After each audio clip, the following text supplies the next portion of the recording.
Nandito na tayo ngayon sa kwarto ng aking mga babies, which is the White Sneakers collection. So, ayan, eto sila. Binivisit ko sila every now and then kung okay pa sila. But, ayan nga, ito nga yung mga collection ko ng white sneakers. I super love white sneakers nowadays.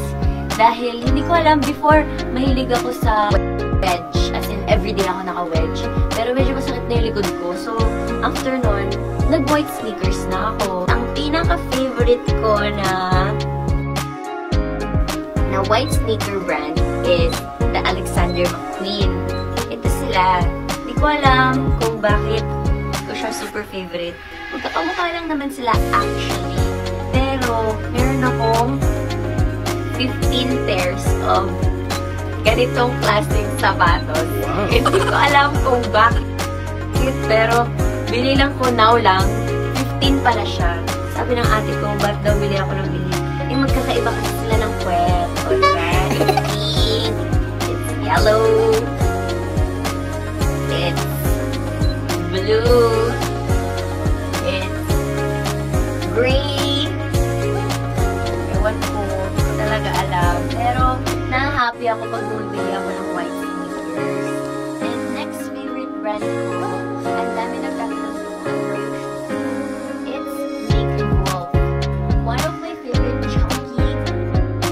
chunky rubber shoes is Naked Wolf. Hindi naman ako endorsement mga sapatos na to, pero gusto ko lang i-share para hindi na ako sumagot sa IG questions nyo. Yung chunky shoes kasi nakakadagdag siya ng height. Yung sa mga insecure ng mga payat ang leg, chunky shoes is the answer kasi mas lalaki yung legs mo. Tignan. And next na favorite ko na chunky shoes is the Balenciaga rubber shoes. Meron naman akong 2, 3, 4, 5, 6. 6 lang. Hindi umabot ng 10. So, these are my Balenciaga na mga chunky rubber shoes. So, yun. So, meron ako nito. And as you can see, hindi ako masyado mahilig sa black rubber shoes. Kasi natatakot talaga ako pag black. Hindi ko siya super favorite color. Ang color black. Kasi hirap siya partneran. Ayan siya. So, now, ang mga choices ko for my workout rubber shoes is una, Hoka. Kasi medyo ano siya, medyo pang-takbo talaga siya. And next is Brooks.